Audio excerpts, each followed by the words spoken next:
Well, that was a bit of a longer break than I actually had planned, but I'm back and it's brew day today. So today I'm doing a couple of little things that I've not done before. Um, First one, very simple. I'm cutting my boil time down to half an hour. I normally would do an hour boil. Today I'm doing 30 minutes. The reason for that will become clear as I go through. But the second thing I'm doing, and it's inspired very much by an Andrew Lynch video which he did there towards the end of August. We're now in October already, amazing. Which he has called E-bomb arbor technique, which I'll link the video down below. But basically I'm following his technique, or following Arbor's technique, in so much that my hop additions will be none during the boil, which is why I'm only boiling for 30 minutes. And also then I will do a 60-minute whirlpool hop stand at 85 degrees, and then a dry hop again with 3 days left.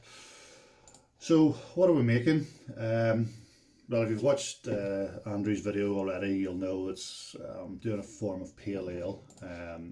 Mine varies a bit from his in so much that I'm not, well, mine's basically going to be a smash of sorts.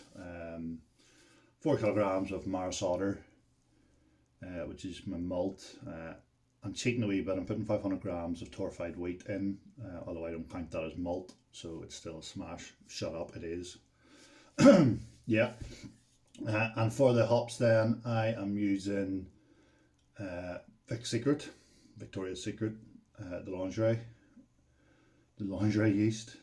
Is that where they get it? No, stop it.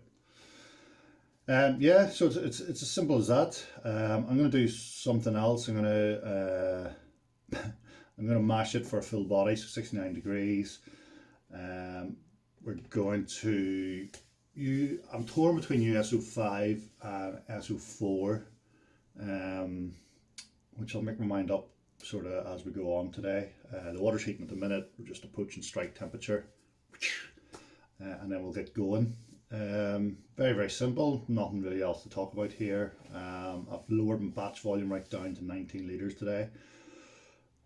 So I'm doing 20 litres mash, 5 litres of sparge, more or less.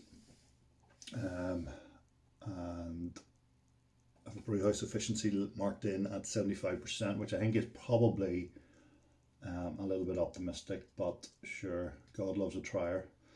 Putting it in the brew father, it's come back as most likely going to be in the American pale ale style. So we've got an ABV coming out hopefully of 5.6%. Original gravity 1056, final gravity 1013. That's based on USO5. If I change that actually to SO4, let's see, delete that. Interesting. If I add yeast S4.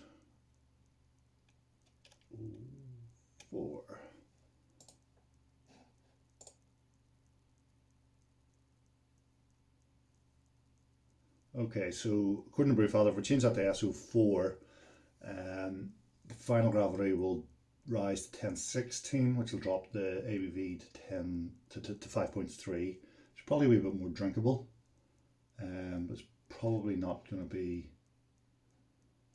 as sweet. Interesting, or probably be sweeter. Sorry.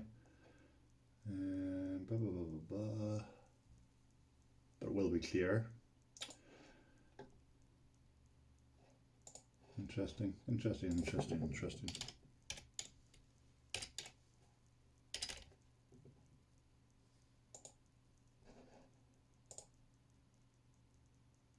Yeah, I'll see what I'll do. I've probably wasted a bit of time there.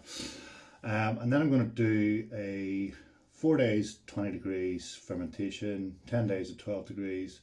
And then Andrew conditioned his for 30 days, and I'm going to try to do the same, but I'm an eager beaver, so it may not last the 30 days. IBU is 44, and whatever BUGU is, it's 0.78.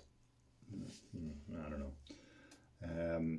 You know me, I don't mess around with my water chemistry yet. Though I'm starting to consider it. But that's for a different video, obviously. Yeah, so let's see how I get on, eh?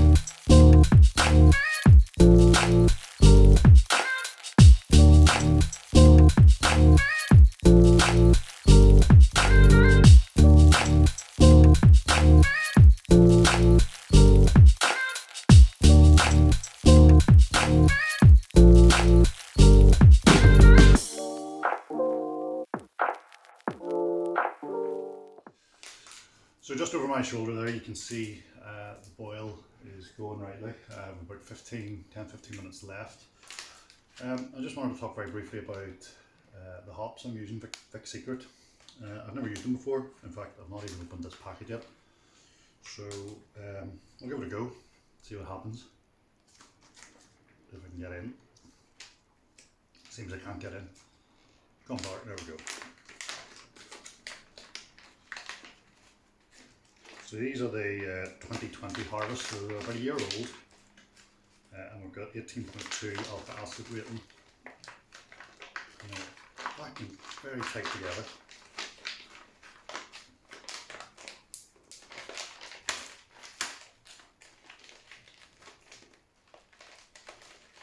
There we go, now we're cooking on gas, or electric.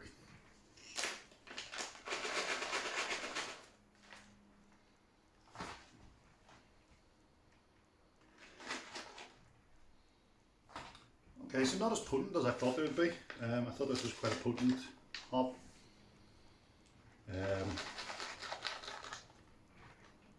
Nice fresh pine kind of thing coming off this here. See, a lot of the beers that are made with Vic Secret get like tropical fruit, pine, herbaceous kind of notes. Passion fruit is mentioned quite a lot. I'm not getting that off the hops itself. Getting a lot of pine notes. A little bit of maybe like a pineapple in the background.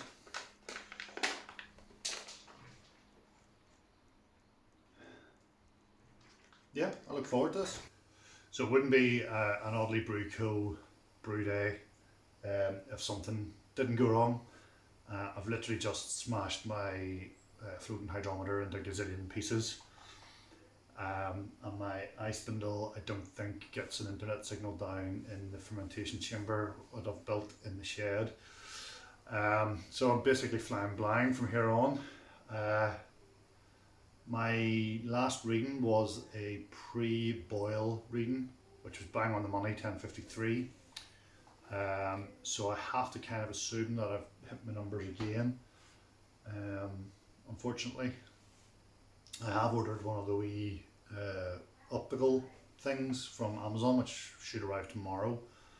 I might take a sample now and leave it in the fridge with a bit of cling film over it, and get the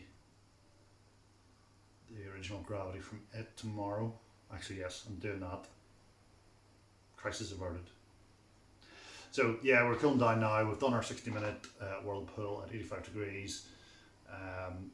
Really weird. I just didn't feel right at all. I spoke to Andrew briefly there while I was doing it, and he said I should be using the time to clean up and stuff, which, you know, that's sensible. Unlike me, I'm not sensible. So yeah, cooled down. Going to pitch it into the fermentosaurus. I'm going to not pressurize it. I'm just going to let it ferment itself. I'll leave a spunding valve on, but leave it open so it just works sort of like an airlock kind of thing. So it does 20 degrees for a couple of days, then drop it down a bit for another 12 days, so 14 days in total. Kick it up and condition for 30 days. So yeah, in about a month's time we will have a nice Vic Secret beer. So it's Thursday 21st of October. We are on day 7 of fermentation. I've just taken a sample and we have reached our final gravity, so another few days in at 12 degrees just to let the yeast have a bit of time to clean itself up, and then we're going to ramp up the temperature once again for a bit of conditioning, and then we will get into a keg, get it carved up, and bish bash bosh. Bit of an issue with this one being that on brew day, I can't remember if I've already said it in the video, but I smashed the hydrometer, so it's sort of in the playing with a wee bit blind in terms of my gravity readings and stuff like that. I bought a refractometer, one of those look through your eye things. Naively bought that thinking it would be easier. It's not, and I can't be bothered working out how to calibrate it and all that nonsense, so I went and bought another hydrometer which arrived literally 5 minutes ago, which is why I've just taken a gravity reading. I can read a hydrometer. It's simple. As long as you're within the temperature range, you're going to get a reading that's close to what is actually there, and you can use the mass to work out your ABV. So Victoria's Secret is currently sitting at 4.5%, which is where I expect it to finish. I don't expect any further fermentation here. So I'm happy enough with that. There is a wee bit of a preview, that's the word I was looking for. I was going to say pre-sample, but that's not right. It's preview. But I'm not going to do any tasting on camera of it. But needless to say, the fact that I've poured it out of the testing jar into a glass will suggest to you that there's plenty of aroma. So next up from me then is going to be dry hopping, which I have said is for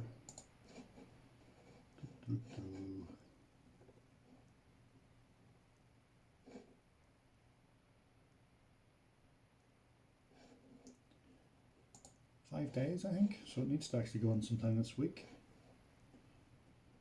Is it? 5 days dry hop, yep. So go back to batches. Where are we? We're fermenting. We are on day 7 of 14. So there's 7 left from 2 days time, Saturday. So I'll do the dry hopping on Sunday morning then. So here we are, sometime later, 26th of November 2021, and this is the finished article. How about that, eh? Can you see, if I tap there, quite a lot of carbonation coming up. This glass is etched, full disclosure. But I'm really happy with how this appears. Can you see my eye? Anyway, enough of that. Yeah, so very clear. No findings or nothing in there. Just left to condition. We're all told as homebrewers to be patient. It'll come. And with this beer in particular, I was patient. I let it go. I let it sit. Maybe had a sample or two, but hold on, I'm focusing on a thing here. I don't know if you noticed that. Whoa, white out. Anyway, yeah. So I let it sit like you're supposed to, and what can I tell you? It's cleared out, lovely.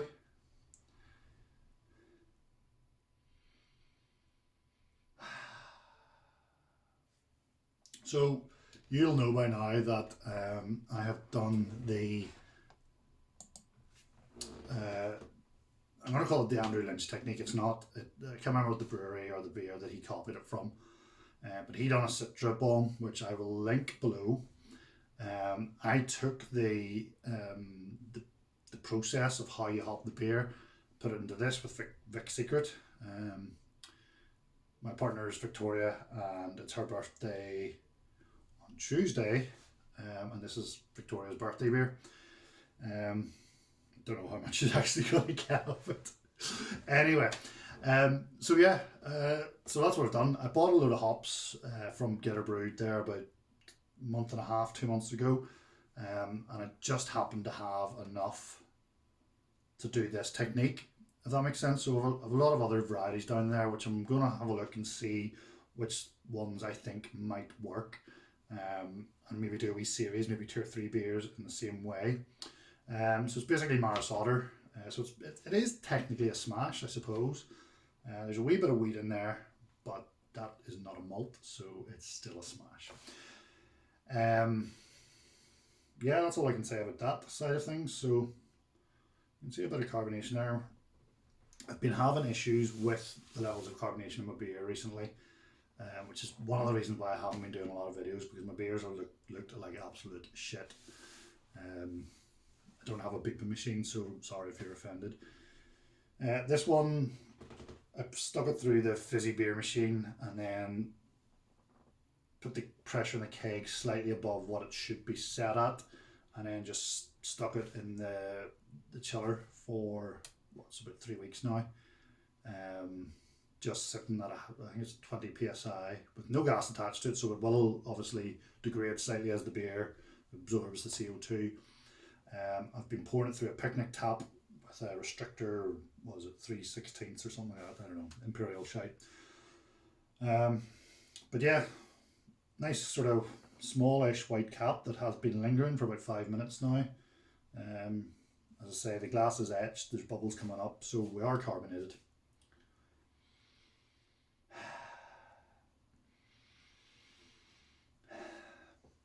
So the thing that gets me immediately is the pineapple. As I say, this has been sat for about 5 minutes now, but when you pour the first glass off the keg, the pineapple just floods the room. It's absolutely incredible. I think Andrew Lynch mentioned something similar to that when he was doing the Citrobomb, just that you don't even have to, you can hold it here. Now, this one has degraded a wee bit, I can't smell it quite as good. But certainly, as you know, you don't have to be.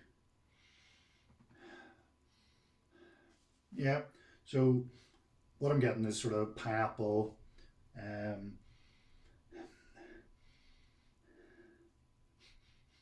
like the obvious thing to say then is like a pine forest, a pine needle forest, but it's slightly off that. It's like a dampish sort of pine forest. So maybe if you went walking in the woods today, we're in the middle of Storm Arborer or whatever, Armorer, I don't know what it's called, Storm A. So don't go up in the woods today, it's dangerous. But if you were, it's wet, it's soaking, but you'll recognise that fragrance anyway. Nothing at all in terms of malt off the beer.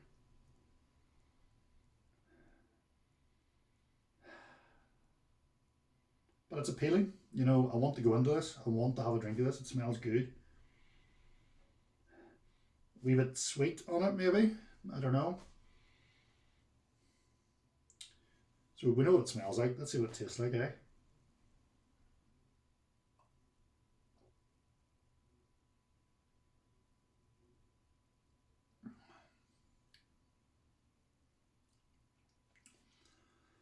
Okay, so I'll go first of all on mouthfeel. I tweaked the mash, my normal mash profile a wee bit, because I wanted a slightly fuller body. I'm making very thin beers recently. I've been just water, boom, boom, boom. This, it dries out very nicely, but there is like a body there. Now it is a very pale, as you can tell. Do you have my wee lights? My wee pale, it's a wee pale ale. So it's not going to be a Guinness. It's not going to be your stout. I just whites it out. Anyway, so you're not going to get a full-bodied stout off this anyway, but it is slightly fuller bodied. it does dry out. It does invite you back in for more.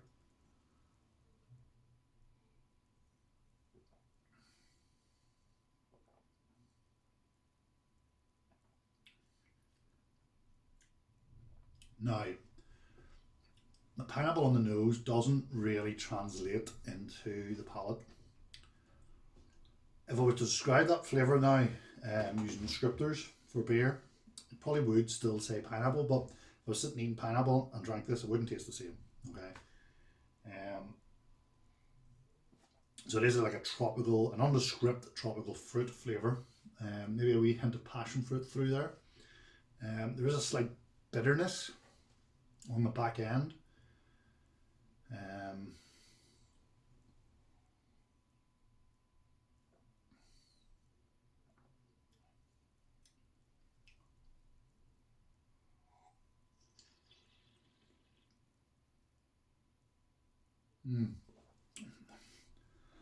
When you draw air across the beer, so that's a wine tasting technique. I don't really see an awful lot of homebrewers doing. I don't really do it when I'm drinking beer either, but I thought I would try there. But when you do it with this beer, first of all, it fizzes up like crazy.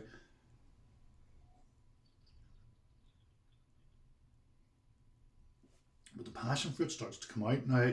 I don't see passion fruit listed as a note of Vic Secret. Vic Secret imparts clean pineapple flavour, which I'm getting on the nose. Subtle notes of pine and herbs, best accessed by dry hopping and whirlpool addition, which is what this is.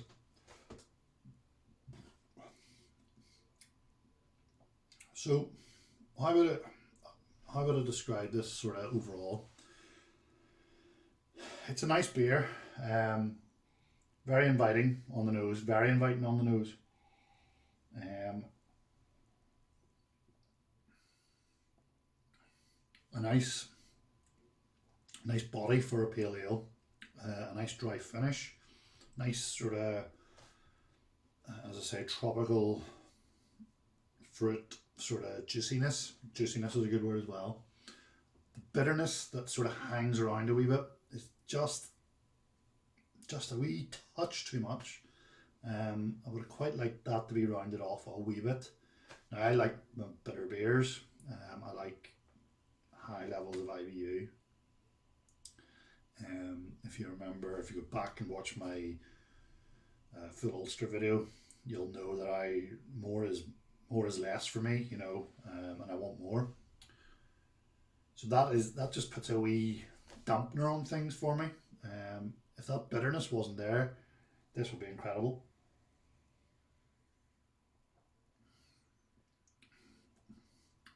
If I went to my local craft beer bar and this was on tap, I would probably have a couple of pints of it. If I went to my craft beer bar the following day and it was off, I would be like, no, well, I'll have that instead. I wouldn't be, oh man, is that off? Oh. It's nice, I would drink it, but I wouldn't be upset if it wasn't there. I think that's a fair assessment for myself. I really don't have much else to say about it. Pineapple on the nose, all the way down the beer, and when you're down sort of there, so what's that? That's a third of a pint to there. That's half a pint. So that's probably about 3/4 of a pint up to there. I don't know. It's a funny shaped glass. I don't know how much is left. A couple of mouthfuls. But yeah, it's like it's potential. So I probably will use Vic Secret again in a pale ale, West Coast pale ale, or maybe a New Zealand pale ale, something like that. But for the first I'm gonna think of a name of them. The High Road series. I don't know. I want to give the credit to Andrew Lynch who put me onto this with his video. But yeah, it's decent.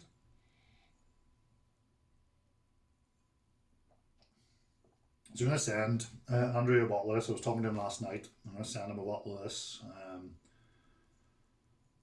and see what he thinks. And then, as I say, I am going to do possibly a series of a couple of beers, maybe 3 or 4. I've loads of hops downstairs that I bought on a whim one day, and it just so happens the amount that I bought of each variety is the amount that you need to do this technique.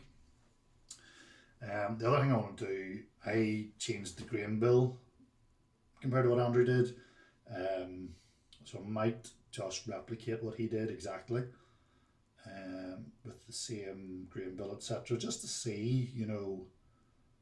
I mean, effectively, I've made a smash beer here, and it, you know, it's all right.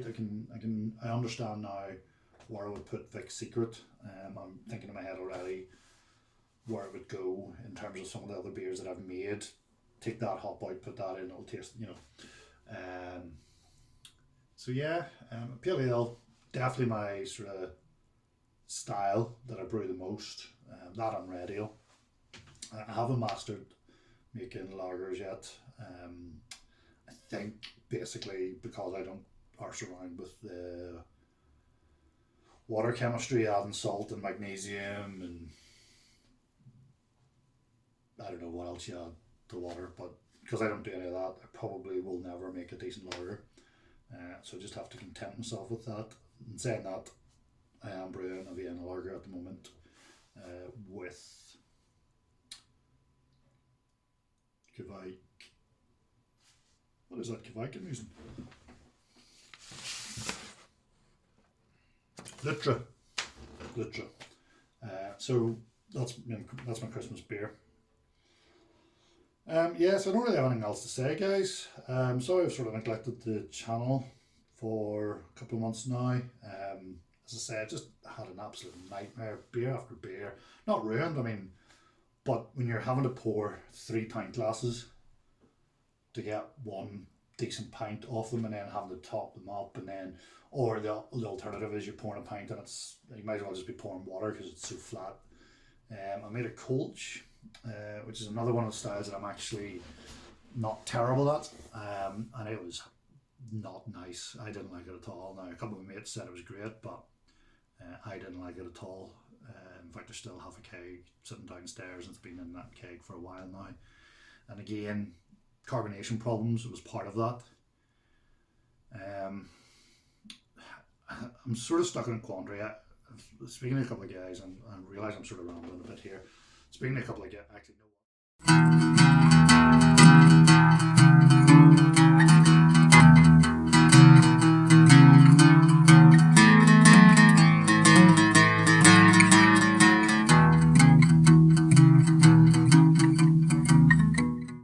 That light is absolutely terrible. Let's see. Does that look better? Or is it the screen? My goodness.